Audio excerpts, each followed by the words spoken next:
собиров содиқ фарзанди деҳаи зебони ҷамоати деҳоти халифа ҳасан 14 январи соли 1922 ба дунё омада дар тӯли ҳаёти худ на танҳо ҳамчун як деҳқон балки ҳамчун як қаҳрамони ҷангу меҳнат шӯҳрат пайдо кард. Вай бо корнамоиҳои ҷанговаронааш дар ҷанги бузурги ватанӣ ва фаъолияти пурсамараш дар соҳаи маориф намунаи аъло барои наслҳои оянда мебошад. ин навор ба таҳлили ҳаёт ва фаъолияти собиров содиқ, корнамоиҳои ӯ дар ҷанг ва пас аз он, инчунин таъсири ӯ ба ҷомеа ва наслҳои оянда мепардозад. содиқ дар арафаи 20-солагиаш 26 апрели соли 1942 ба қисми низомии рақами 4 иттиҳоди шӯравӣ фиристода шуд. вай бо шодиву хурсандӣ ба хидмати ватан рафт, зеро ӯ медонист ки ин вазифа на танҳо барои муҳофизати марзу буми худ, балки барои озодии тамоми халқҳо мебошад. аз июли соли 1942 содиқ дар ҳайати шӯъбаи артиллерӣ ҷангида бо хислатҳои мардонагӣ ва шуҷоаташ дар муҳорибаҳо иштирок намуд. вай дар муҳорибаҳои гуногун иштирок намуда бо душвориҳо ва хатарҳо рӯбарӯ шуд. яке аз муҳимтарин муҳорибаҳо барои содиқ муҳорибаи Сталинград буд. ин муҳориба яке аз ҳалкунандагон дар таърихи ҷанги бузурги ватанӣ буд. вай бо ордени ҷанги ватан дараҷаи 1, ордени шараф дараҷаи 3 ва медалҳои гуногун қадр гардидааст. пас аз анҷоми ҷанг содиқ ба ҳаёти осоишта баргашта оила барпо кард. вай бо Дунё ном духтар оиладор шуд. Дунё низ бо ордени ветерани меҳнат ва унвони қаҳрамони модар қадр гардидааст. ин ду нафар намунаи аъло барои фарзандон ва наслҳои оянда мебошанд. собиров содиқ зиёда аз 40 сол ҳамчун омӯзгор фаъолият намуда ба тарбияи насли наврас саҳми арзанда гузошт. фарзандони ӯ 3 духтар ва 7 писар соҳиби маълумот ва ҷойи кор шуданд. ин нишон медиҳад ки содиқ на танҳо ҳамчун як падар, балки ҳамчун як омӯзгор низ муваффақ буд. собиров содиқ кӯшиш кард ки фарзандонашро бо арзишҳои инсонӣ ва ватандӯстӣ тарбия кунад. вай ҳамеша таъкид мекард ки дониш муҳимтарин сармояи инсон аст. фарзандони ӯ низ арзишҳоро қабул карданд, кӯшиш карданд то роҳи падари худро идома диҳанд. падари ман 40 сол соҳаи маориф ба кор кардам, ҳамчун таърихшинос. ман худам каниспик менависам, он диктоват мекардам таъриха. баъд саҳари мактаб мерафтем, синфи калонсолаи ман биромада дарс медодам, бовар мекунед. ман ҳамчун фарзанди муаллим аз худам калона ҳолим бачаҳо мегӯяд, ту биромада баромад худи муаллим борим ки суҳбат мекардӣ. падарам фарқ мекардам, оила ба ман ягона фарзандам, ту бояд ки асои дасти ман бошӣ. با پدرم آخرون 10 سال فلج شدم. ما من یکدیگر با دولت خدا باش کن با بایای فخری زپاراژ داد دولت بی پول کلاسکت آورده دادن حساب حکومت. پدرم همه جا با تشکیلاتچی بودن. میرفتن یک کار یک چیز میشد، من همینجا کلخوزم به برامده تشکیل یک چیز تشکیل میکنن که همین کار نیک شود. در دایره هفته پاسی خاطر سابقه‌داران جنگ و مهنت شهر پنجکند به خانه مرحوم آمدند. خوجامов اکمل، اکرمقولов حیدرقول و شریف و حبیبه با احترام و محبت خاطره صابرов صادق را گرامی داشتند. این چاره‌بینی نشان می‌دهد که خاطره سابقه‌داران تا حال در قلب مردم زنده است. طبق نقشه چاره‌بینی‌های شورای سابقان جنگ و مهنت شهر پنجکند امروزها در تمام مکتب‌های شهر و دهات، محله‌ها، جماعت‌ها و استقبال 80 سالگی غلبه گذراندن چاره‌بینی‌های جشنی برگزار گشته ایستاده است و امروز ما در خانه یک مرد شجاع، آموزگار، صابرov صادق ما جمع آمدیم تا اینکه با مناسبت 80 سالگی جنگ بزرگ وطنی یادآوری نماییم. مرد شجاع صابرov صادق البته درباره کارنمایی‌های جنگی این کس در کتاب غالیبان خیلی پر مفصل نوشته شده است. اون کس در جنگ بزرگ وطنی رفته برای خدمت‌هایشون با بسیار اردن و مدال‌های جنگی از جمله اردن شرف برای غلبه بر گرمانی فاشیستی با مدال درجه 1، اردن شرف درجه 3 مکافاتانده شدند. کسب و کار و اقدام و کارهای نیکی این مرد شجاع رادمرد وطن صابرov صادق البته همیشه در دل و دیده خویش و تباران و اهل دهه ابدی میماند و نسل نورسی امروز نبیره های این کس نبیره هایشون البته امروز من فعالیت خود رو دوام داده کسب پدر رو البته دوام داده ایستادند و همه وقت در حقشون دعای نیک کرده ایستادند که جایشون جنت باشد.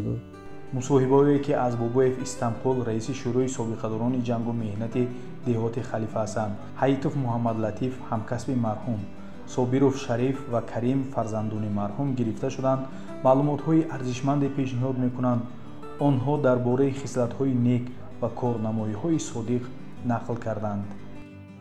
از آن سالی که bayrak غلبه اتحاد شوروی در بالای بام ریستگی آلمان فاشیستی پرافشان شده بود، من در عرفه‌اش قرار دادم. 80 سال پر می شود. من در قطاری که 350,000 نفر رودمردانی که از تاجیکستان رفته بودند، 5,500 آنها از شهر پنجکین بودند. در قطار این رودمردان صابروف صادق از دهه زیبان جماعت دهات خلیفه حسن هم به سوی همین جنگ رفتند، مردانوار خدمت کردند، با سری بلند با وطن خودشون برگشتند. اینها تاریخ زنده بودند. هر یک اردن مدال های آنها تاریخ زنده بود. از کارنامه‌های جنگی ایشان نقل میکرد. پیوندان اشتراکچی های جنگ بزرگ وطن را در عرفه غلبه بزرگ 8 سالگی تبریک و تهنیت میگویم و با اینها صحت سلامتی بخت و سعادت را تمنا میکنم. زنده و جاوید مان هر که نکنم زیخت که از عقب است ذکر خیر زنده کند نام را. هم استاد بودن با ما و با من یک جای کار کردن. خیلی که من میدونم اونقدر اشتراکچی نه که یک جنگی بزرگ وطنی 41 و 45 سال 39 هم جنگ فنلاند هم اشتراک کردگی. دو جنگ اشتراکچی، دو جنگ و اینچنین اردنی سلاو دوران که یگانه در دهه ما یگانه آدم که اردنی سلاو دارد. معلم تاریخ درس داده آمدن، در دستشان یک اوکاسکه بود و خریطه جهان. همه وقت درس‌های پر ایونیت کتی نشان داده دست میگذاشتن. بسیار آدمی خوشگفتاری، خوش رفتاری با ضربی هم خیلی بودن. هم عزت و حرمت میکردیم. یکون کس پیش اون کس به یکون کلمه زیادی گپ زدن یا نادرست نشستن نبود. عزت و حرمت میکردیم. ما امروز پدر یادآوری کرد واسه پدر هم یک آدمی همین خصلتی خوب بشه همین بود که کجایی که میرفتن دست خالی نمیرفتن. روز نهیم بک جان نشون اومد بگو که اما ایدی غلبه مبارک باشه. بعد رحمت پدر گفتن که بینگه نه دست یکون چیز داره و برو ما گفت که دست شکست نیست، هیچی نیست. و گفت دستش پر گره بیاد. دست خالی ممکن نه پیش من دارم. باخر رفت اومد بعد گفتن که اینجا چی نکن درس خوان. همه خیلی تربیه هم دادن. فرزندای جامعه همه خصلت نقدشون با همین بود که همه یه هم کسی گاپی دشنومی سخت نمیدادن، فقط گفتن که صدقه انسان شوی این کارا ناتوری. همه پرویزشون بود. دختران و نبیرگان مرحوم نیز با افتخار از پدر و بابایشان یادآور شدند.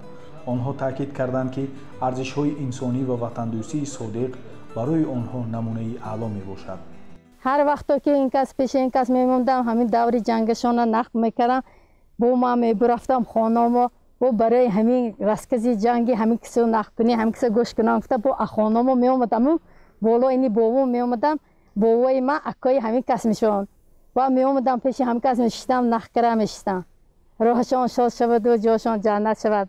امک جانم پدرم و امکم رفته در جنگ جهان به خدمت کردن، نه ترسیدن نه وهمیدن، تیر خوردن، از دست موندن، از پا موندن. امک صادق همچون برادر امک بهترین بودن، خدمت‌های خوب کردن. یک بار جنگ رفتگی نیون کس، 2 بار جنگ رفتگی اومده که اکوهاشون امک جابر کردی امک صابر نیستن گشته بار رفته جنگ کرده اکوی با برگشتن با اویله دار شدن، فرزندای بهترین کلان کردن، در جمعیت و خلق خدمت کردن.